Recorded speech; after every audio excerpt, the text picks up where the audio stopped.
Good evening my dear student, welcome on your favourite channel science वाला। And मैं आपका प्यारा science teacher Anil Tiwari again welcome on your favourite channel science वाला SW। Today we will discuss electricity part 5 for class 10 CBSE and ICSE। Okay, जिन बच्चों ने part 1, 2, 3, 4 ना देखा हो पहले उसे आप देख लीजिए। पार्ट 4 तक बेटा उन्होंने रेजिस्टेंस तक डिस्कस किया था। What is resistance? रेजिस्टेंस बेटा डिफिनेशन मैंने बताया था कि resistance is the property of conductor wire which opposes the flow of current in the wire.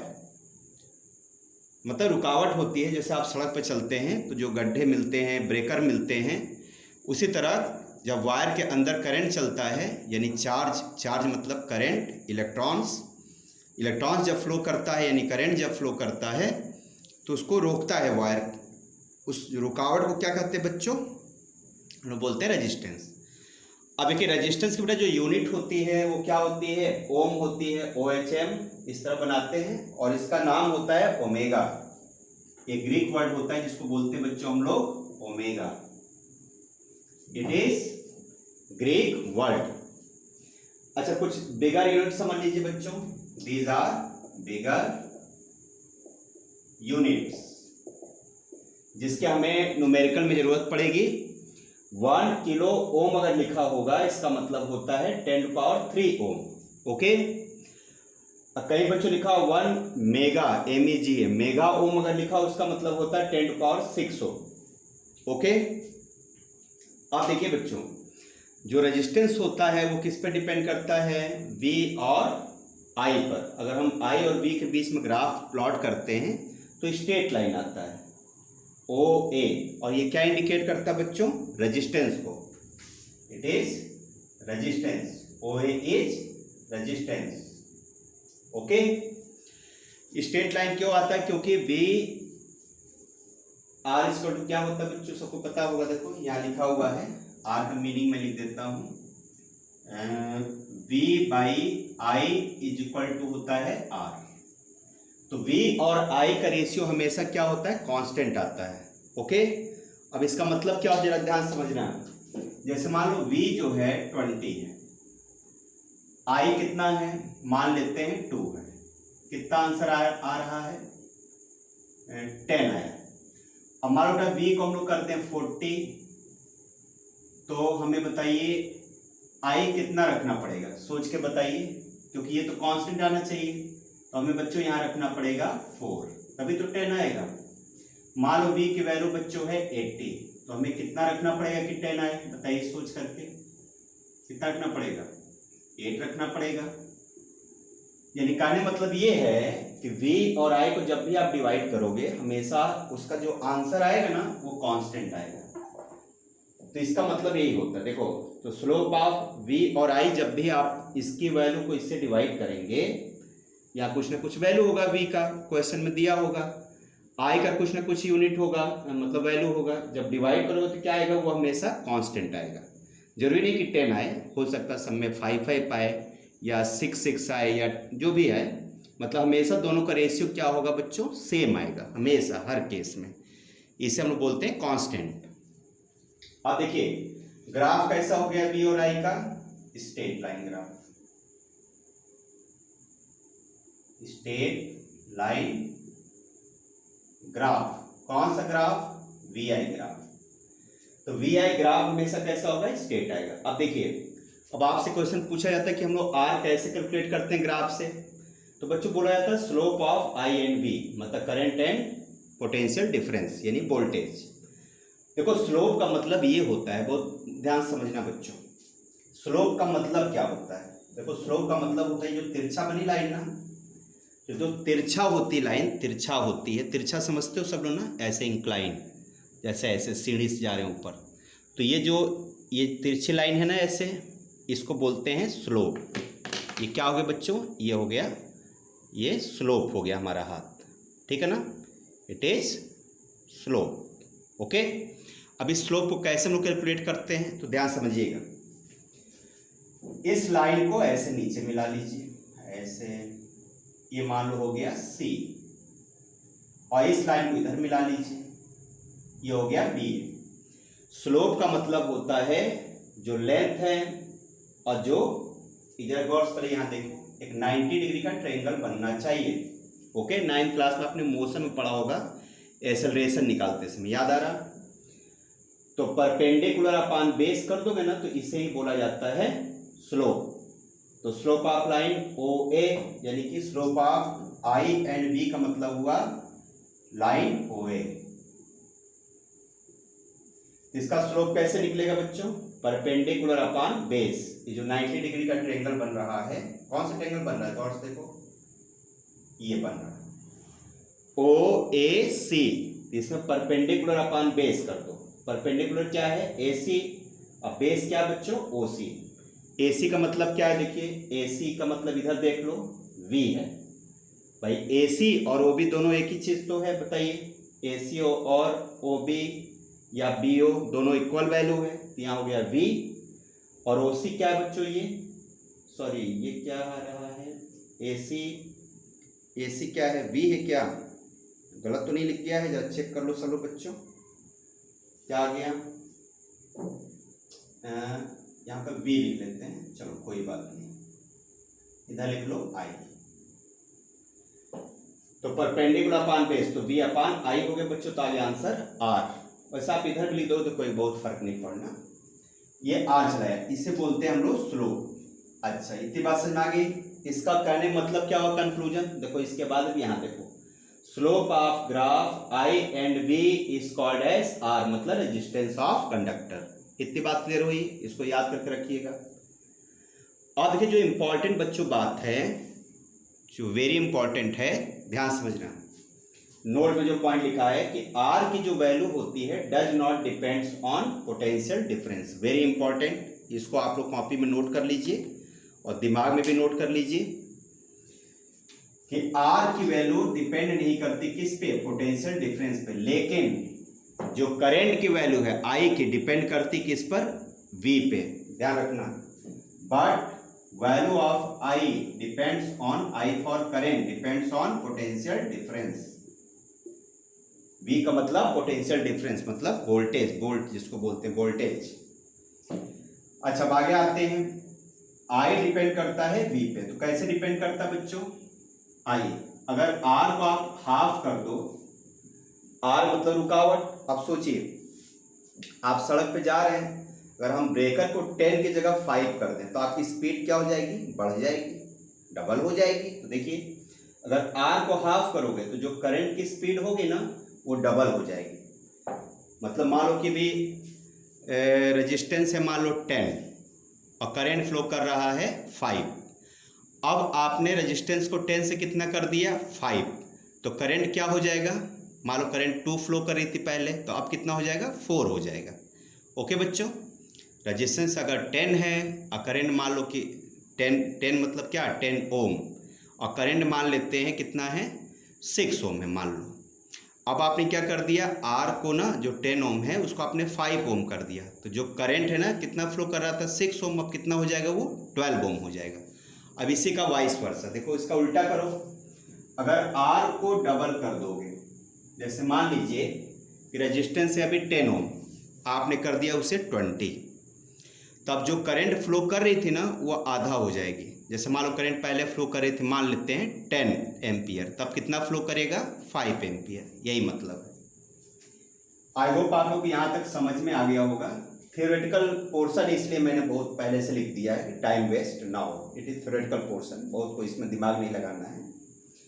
जैसा क्वेश्चन सॉल्व करेंगे तब दिमाग लगाइएगा आप लोग। ओके, अब एक वर्ड आता है रजिस्टर। देखो रजिस्टर क्या होता है? जिसके अंदर रेजिस्टेंस होता है उसे रजिस्टर कहते हैं। जैसे फॉर एग्जांपल आप समझिए, जैसे मान लो आप सड़क पे कार लेके जा रहे हैं, बहुत ध्यान से समझना हमारी बात। आप कार लेके सड़क पे जा रहे हैं, तो कार जो चल रही है ना उसको बेटा मान लो इलेक्ट्रॉन। किसको मान लीजिए? कार को, वो इलेक्ट्रॉन है। और कार इलेक्ट्रॉन के चलने से करंट, तो आप कार को करंट भी मान सकते हैं, इलेक्ट्रॉन मानो चाहे करंट मानो एक ही बात है। तो मान लो कार इलेक्ट्रॉन है या करंट है, सड़क पे जा रही है।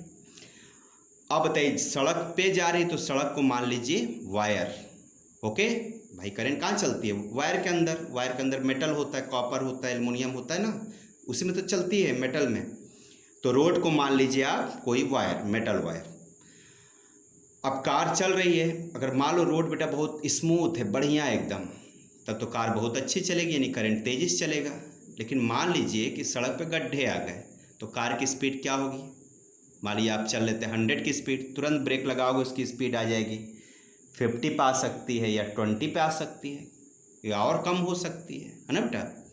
तो बताइए यहाँ सड़क क्या हो गया, वायर है, और गड्ढे किस में है, सड़क पे ही है, मतलब कि वायर के अंदर ही रेजिस्टेंस होता है, रेजिस्टेंस मतलब रुकावट। ओके क्लियर हो गया बच्चों। तो ध्यान समझना क्या डेफिनेशन लिखा है, a component in a electric circuit which possesses या ऑफर रेजिस्टेंस, जो बेटा रुकावट पैदा कर दे करंट को चलने में, यानी अपोजिशन करे फ्लो ऑफ इलेक्ट्रॉन, यानी करंट को चलने में दिक्कत पैदा करे, ना चलने दे, उसे रजिस्टर कहते हैं। तो यहाँ रजिस्टर क्या हुआ बताइए, सड़क हुई ना, तो सड़क यानी कि कंडक्टर वायर जैसे हो गया, तो वायर कंडक्टर वायर कहो, चाहे उसके अंदर भाई रुकावट पैदा करने की कैपेसिटी है तो रजिस्टर भी हो गया। इसलिए बच्चों रेजिस्टेंस को ही हम लोग कॉमन भाषा में रजिस्टर कहते हैं, यानी सड़क को ही हम लोग क्या बोल देंगे, रजिस्टर भी बोल सकते हैं, और उसको क्या बोल सकते हैं, वायर भी बोल सकते हैं। ओके, और उसके अंदर क्वालिटी क्या है, रोकने की, तो रोकने की यानी फ्रिक्शन, उसको बोलेंगे रेजिस्टेंस। ओके, तो रेजिस्टेंस एक क्वालिटी हो गई, रजिस्टर क्या हुआ, एक वायर हो गया। ओके बच्चों, हमारी बात समझ गए होंगे। यानी रजिस्टर क्या होता है, सीधी बात समझ लो, जिसके अंदर रेजिस्टेंस होता है उसे रजिस्टर कहते हैं। जैसे कोई भी वायर करंट जब फ्लो करता है तो वायर हीट हो जाता है, सबको पता है।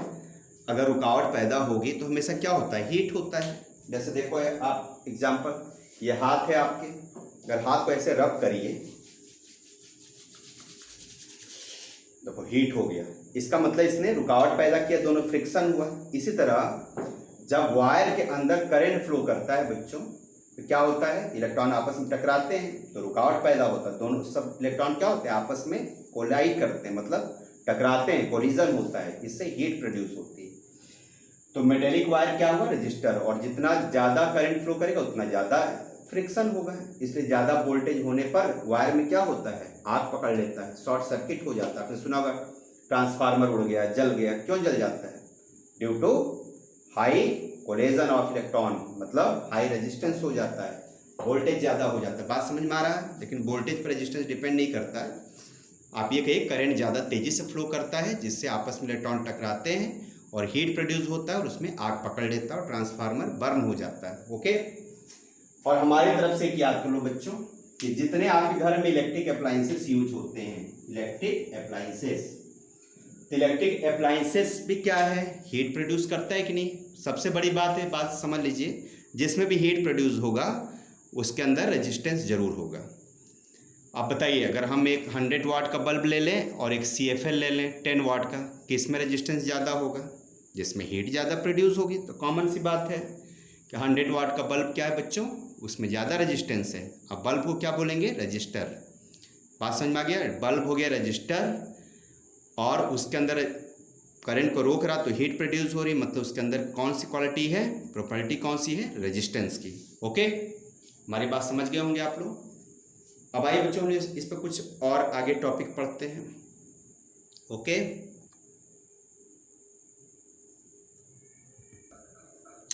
Okay my dear student, next topic is causes of resistance. अब देखिए रुकावट क्यों होती है किसी भी वायर में या किसी अप्लायंस में, तो ध्यान समझो बच्चों।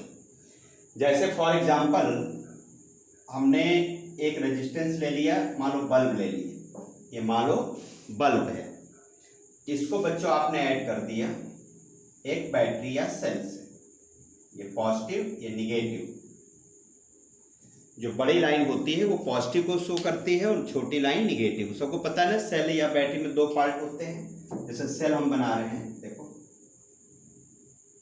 तो सेल कैसे होता है, जो पेंसिल से ऊपर पॉजिटिव होता है, नीचे निगेटिव, यहाँ लिखा होता है 1.5 वोल्ट। ये इसका पोटेंशियल डिफरेंस बताता है। जिनको ये नहीं पता है आप लेक्चर नंबर 1, 2 देखिए, मैंने बहुत इसके बारे में डीपली आपको समझाया है। ओके बच्चों, देखिए करंट कैसे फ्लो करता है, हमेशा plus positive terminal to negative terminal flow करता है करंट। तो करंट कैसे चलेगा, यहाँ से आएगा करंट ऐसे घूमते हुए, फिर यहाँ से करंट लौट आएगा सेल में। और इलेक्ट्रॉन कैसे चलते बच्चों, निगेटिव से पॉजिटिव, इलेक्ट्रॉन ऐसे चलेगा। ओके, ऐसे घूम करके इलेक्ट्रॉन फिर यहाँ पे वापस आता है सेल में, चक्कर लगाता रहता है। अब तो जब इलेक्ट्रॉन दौड़ते ना ऐसे ऐसे, तो आपस में क्या करते हैं, टक्कर होती है, कोलिजन होता है, जिससे हीट प्रोड्यूस होती है, उसे रेजिस्टेंस बोलते हैं। तो ध्यान समझिए, when potential difference is maintain, potential difference कौन मेंटेन करता है, तो सेल हमेशा पोटेंशियल डिफरेंस को मेंटेन करता है। सेल हटा दोगे, पोटेंशियल डिफरेंस देखो इसका है ना 1.5 वोल्ट, इसलिए वोल्ट लिखा जाता है कितना उसके अंदर पोटेंशियल डिफरेंस यानी वोल्टेज का बैटरी है। पोटेंशियल डिफरेंस में बार बोल रहा हूँ, अगर ना समझ में आए तो आप वोल्टेज याद कर लो, बात एक ही है। समझ में आ गया। तो जब तक पोटेंशियल डिफरेंस मेंटेन किया जाता है cross the end of conductor, देखो पोटेंशियल डिफरेंस हमेशा एंड पे मेजर होता है। एंड का क्या मतलब हुआ, जैसे मान लो बल्ब लगाया तो बल्ब का एक एंड ये हुआ, एक एंड ये हुआ, तो आप यहाँ दोनों पे ना इस तरीके से एक मीटर होता है, अगर आप ऐड कर दो, जिसको बोलते हैं वोल्ट मीटर। तो वोल्टेज कैसे नापते हैं, जैसे बल्ब का नापना तो एक इधर और एक इधर वायर लगा के तब मेजर करेंगे। ओके ना, तो एंड पे देखा जाता है बेटा, अभी मैं आगे डिस्कस करूंगा और आपको तो समझ में आएगा। तो इसमें जब इलेक्ट्रॉन दौड़ते तो आपस में टकराते हैं, देखो ये लिखा हुआ है, फ्री इलेक्ट्रॉन जो होते हैं वो ड्रिफ्ट करते हैं, मतलब मूव करते हैं from one end to another end of the cell. इसमें ऐड कर लेना one end to another end of the cell या सर्किट। और क्या होता है बच्चों, यहाँ सर्किट लिख लेना। फ्री इलेक्ट्रॉन कोलाइड, जब इलेक्ट्रॉन दौड़ते हैं तो क्या होते हैं, आपस में टकराते हैं, collide with each other and atom of the conductor. अब आपस में टकराएंगे, और बताइए जो तार लगा या बल्ब बना हुआ, तो बल्ब में तो टंगस्टन होता है, और भी भाई वायर जोड़ा है आप, तो उसमें कॉपर ऊपर, तो उसके एटम से भी टकराते रहते हैं। ओके, यानी कुल मिला के कोलिजन समझिए, टकराने को ही रेजिस्टेंस करते हैं। इलेक्ट्रॉन की टक्कर यानी रेजिस्टेंस, वायर कॉजेस रेजिस्टेंस। हो गया, देखो ना, जितनी ज्यादा टक्कर होगी उतना ज्यादा रेजिस्टेंस होगा। इसका मतलब क्या हुआ, more will be collision, more the collision more will be resistance. Okay, और रेजिस्टेंस बेटा क्या पहचान होती है, resistance causes heating effect in conductor wire. जितना ज्यादा रेजिस्टेंस होगा उतना ज्यादा वो हीट होगा, लास्ट में क्या होगा, कॉजेस शॉर्ट सर्किट। ओके, ज्यादा हीट हो जाएगा तो तार जल जाता है, जिसको बोलते हैं हम लोग शॉर्ट सर्किट हो गया, जल गया तार। इसी तरह ट्रांसफार्मर उड़ जाता है, बात समझ रहे हैं ना, जल जाता है, उड़ जाता मतलब जल जाता है। ओके बच्चों, चलिए नेक्स्ट टॉपिक। अच्छा, ऐसा करते हैं कि वीडियो बेटा ज़्यादा लंबी हो जाती है, मैंने एक टारगेट रखा है कि वीडियो को मैं मैक्सिमम 20 मिनट्स तक ही बनाऊंगा। ओके, क्योंकि बहुत लंबी बना दी तो बच्चे इंटरेस्ट नहीं ले रहे हैं पढ़ने में, और हमारा बनाना भी बेकार हो जा रहा है ना, तो लेक्चर कोई मतलब नहीं निकल रहा है। ओके बच्चों, तो ठीक है, आप लोग इतना नोट्स बनाइए और मिलते हैं पार्ट 6 में, इलेक्ट्रिसिटी पार्ट 6। ओके ठीक है, बेस्ट ऑफ लक, नोट्स बना लीजिए, और पार्ट 6 में हम लोग बेटा न्यूमेरिकल सॉल्व करेंगे। ओके ठीक है, best of luck, bye, Tata.